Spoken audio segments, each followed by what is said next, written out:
All right. I also have my guest, Stephen Fernandez, Artistic Director, Philippines, who's also joining me on the broadcast. Now, Stephen, am I audible to you? Can you hear me? Yeah, can you hear me?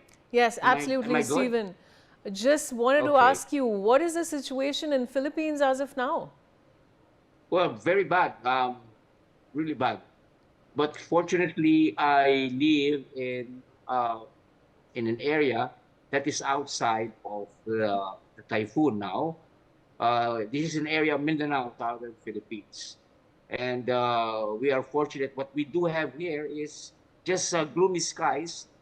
But I'd like to add that my company, the Integrated Performing Arts Guild (EPAG), is on a tour, road show now, and is exactly in the same place where the landfall of this typhoon happened. So they are stranded. And I also would like to add that just about 3 4 weeks ago, we were in Karnataka in Bangalore for performance in One World in the International Cultural Festival. One World, One Family there in Bangalore. And India has always been a home place for us. We've been to India performing maybe 5 6 times, New Delhi, Mumbai, even Ayodhya. And it is the same group that is now uh, in the same area, the Bicol area, southern Luzon, where the landfall has happened. But fortunately, they are still safe. There may be no light. There is devastation happening all around. But they live in a resort beside the sea, and they just give to me inputs of what's happening. And apparently, the rains and the wind are so strong, and still, the typhoon is still there. So we are in a very fortunate position, actually, but we are anxious and we are worried because our kids are still are caught in this typhoon.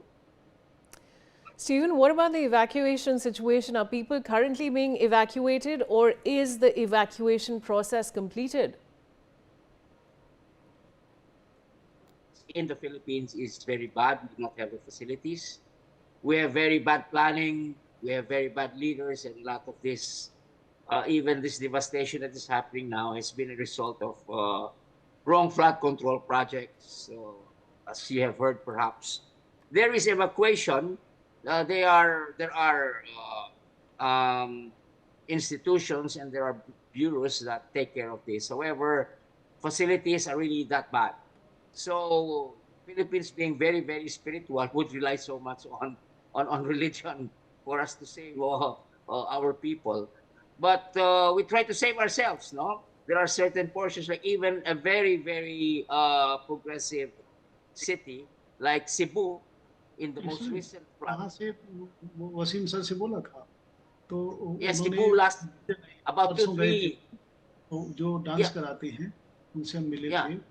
उन्होंने बताया कि उनके पास अभी नहीं है, वो Wasim sir से लेके मुझे देंगे। आज छुट्टी है, कल भी छुट्टी थी, फ्राइडे को गया था, है ना? Even Cebu had तो आज छुट्टी है। had worse consequences for a very progressive city. You can see that it's supposed to be the second most progressive city in the Philippines. Yet you see what happened. Stephen, what are the other kind of preparations that the government has made other than the evacuation plan? Really, there is a lot of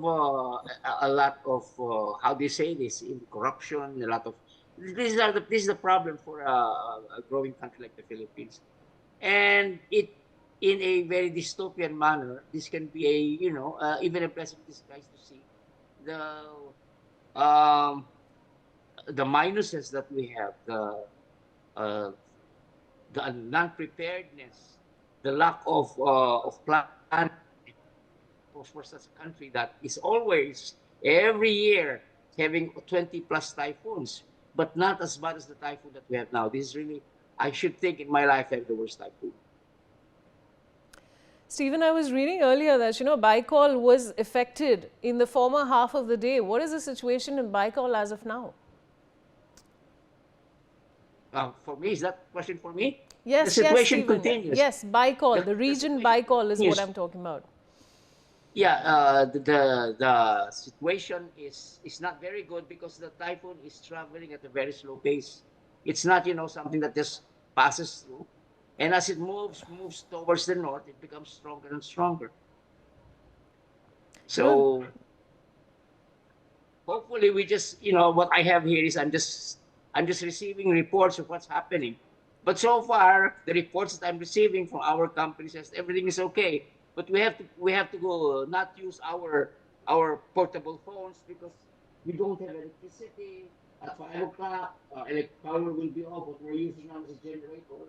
Fortunately, they are staying in a resort, but the resort is beside the sea, and it is just lucky that there has been no storm surge in this part of their location.